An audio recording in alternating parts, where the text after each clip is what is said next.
All right, let's jump right in. Have you ever had one of those aha moments that just pops into your head out of nowhere? A huge breakthrough? Well, what if I told you those moments aren't random at all? Not even a little bit. What if they're actually the direct result of every single small effort you've ever put in? Today, we're going to explore this incredible idea, the alchemy of effort. So picture this. You're in a moment of just total silence. Maybe you're meditating or just staring out the window, and then bam, this incredible game-changing thought just appears in your mind, fully formed. But here's the twist. Instead of frantically grabbing a pen or trying to lock it down, you just let it go. You watch it come and you watch it leave. Kind of mysterious, right? And you know, that's actually the whole point of these quiet moments. The source material calls it momentary vipassana, which is basically a mini meditation. The goal isn't to catch every single brilliant idea that flies by. Nope. It's just about being present, watching your thoughts like clouds in the sky without getting attached. There's this amazing power in just trusting the process and letting things flow.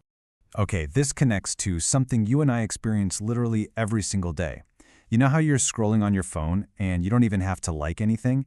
The algorithm knows what you're interested in just by where you pause.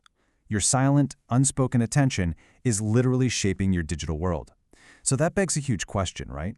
If our inner state can influence something that complex, what kind of effect is it having on the real physical world around us? And that thought, well, that's where things get really interesting. It leads us to this massive question. I mean, we usually think of spirituality as, I don't know, kind of fuzzy, right? Mystical, abstract, not exactly logical. But what if that's not the whole story? What if we've been missing a hidden logic, almost like a science, that's running the whole show behind the scenes? Which brings us to the core question of this whole idea. Maybe all spirituality is science. And look, we're not talking about lab coats and test tubes here. We're talking about a different kind of science, a sort of cosmic science with its own invisible patterns and rules. A system where, if you know what to look for, the outcomes are actually predictable.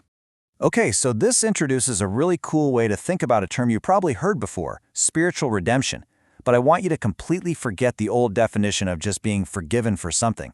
Think of it more like a universal rewards program. Every bit of effort, every moment of attention you've invested, those are your points. And eventually, the universe redeems them. Nothing gets wasted. You get back what you put in. Here's a great way to picture it. Imagine you're lost in the woods. Instead of freaking out, you just get quiet. You start listening to that little voice inside, your intuition, and suddenly you remember a path you walked before. That's what this is. This redemption is really just reconnecting with yourself. It's about finding your way back by consistently, day after day, showing up and paying attention. And this, right here, is the core idea that unlocks this whole thing. It's a powerful metaphor. What if we stopped thinking about our daily spiritual or personal practices as chores, things we have to do? And what if instead we started seeing them as investments? Every little bit of consistent effort is like putting money in the bank for your future self. So, what do these investments actually look like in real life? Well, they're the real, tangible things you do, day in and day out. It's that 5 a.m. or 6 a.m. practice, even when you don't feel like it. It's pouring your energy into building a community, a support system. And maybe most importantly, it's about the simple act of consistently showing up for yourself and paying attention to those little aha moments inside.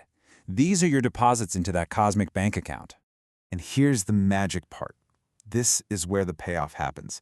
Just like money in a savings account, these little efforts, they compound. They grow interest. All those small actions you take today, the ones that feel totally insignificant, they're not. They're quietly building on each other in the background, getting ready to mature into something absolutely incredible. This slide just lays out that huge mental shift so perfectly. On one side, you have the old way of thinking.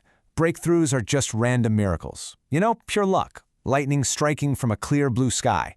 But on the other side is this new realization. It's not a miracle, it's a matured fortune. It's not luck.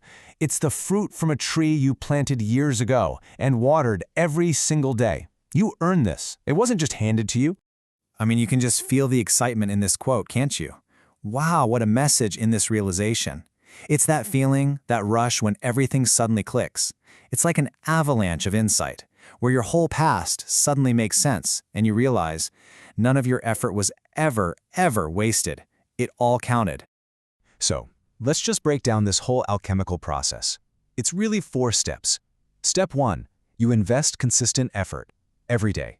Step 2. That effort helps you rediscover those forgotten inner pathways. Step 3. Over time, all that effort compounds, it builds on itself. And finally, Step 4. You get to redeem your matured fortunes. Boom, the breakthrough happens. Okay, so we have this incredible insight, right? This upsurge in our souls, as the Source calls it. But let's be real. What good is an amazing feeling if it just stays inside your head? The final, and honestly the most important step, is turning that inner energy into something real out in the world. Because at the end of the day, that's what this is all about, isn't it? It's not just about having a cool realization or feeling enlightened for a moment. The real goal is to take that understanding and use it to create actual, tangible, meaningful changes and experiences in your life. So, what does this look like when you're living it? Well, the Source paints this beautiful picture of an interconnected state of being. It's about bliss on the inside, leading to blessings on the outside. It becomes this amazing continuous cycle where you're not just receiving all this good stuff, but you're naturally sharing it with everyone around you. So I'll leave you with this question to think about. Now that you have this powerful new way of seeing things, your effort as an investment, your breakthroughs as fortunes you've earned, how are you going to use it? How is this upsurge going to translate into your life, starting right now?